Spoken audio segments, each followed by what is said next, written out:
Nā, he pakehi e mahi a rau e mi reo Māori ana mā ngā kō hunga hunga, ko Punarau Media tāku e kōrero nei, kuia te pakehi tuatahi kia mahia mai he tāre kōrero Māori ko Pipi Mā, te ingoa.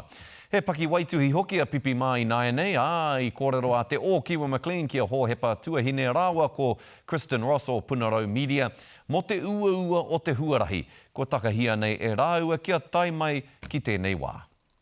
He takirua i tipu reo kore mai. Ina mata nei ko tā mokotia o rāua kanohi, o rāua arero, anō hoki. Me haere koe ki te kimi, me upoko pakaru, me kaha koe, me whakapono, he mana nui tō te reo i tō una ao.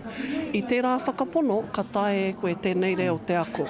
Kāore e kore no ukarongo i te reo Māori e whiua haere tiana e tēnei whānau i pakeke mai rātau i te reo Māori. Engari he mea whakaako te reo kia rāua i te whare wānanga. Mohoa nei ko te whakapiki i te reo ki taumata ke te aronga nui tai ore ore. Koe rā te mea nui kia hau, kia pikitana mana. Tēnā ki te mana o te reo Pākehā. Me ngā reo, e rere haere ana i tō tātou whenua e tēnei rā. Ki te kore pikitana reo ki te taumata, ki runga rānei i te taumata o etahi atu o ngā reo, ka kore pia e tahuri ana uri ki aia. Koe rā te mea nui, koe rā te whawhai nui. Hei tā rāua he ara papatoia ke te ara ko i te reo Māori nōu e pakeke ana. Engari e hara tērā i te takunga. Me mutu tā tātou tangiweto ki te ngarohanga atu o te reo, ki te patunga o tētahi reanga. Ka rau i te whakahe i rā wheako i rongo nei o tātou mātua tīpuna. E rangi kua tai ki te wā kia tahuria i tātou. Ki te reo Māori, ahakoa te uaua, ahakoa te pakeke. Me haere ki te ako, kāore homai noa ki te kapu o tō ringa, ki te aorero o tō waha.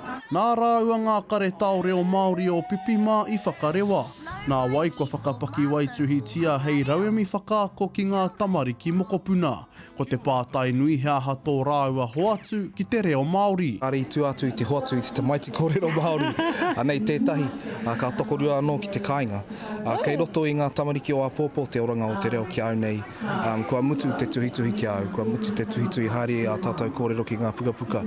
Me tango mai ngā kōrero i ngā painga pukapuka ka whakatō ki roto i a tātou tamariki. Ka tahi anō te terenga tuarua o te paki waituhi o Pipi Mā ka whakarewahia ki runga i Purangi.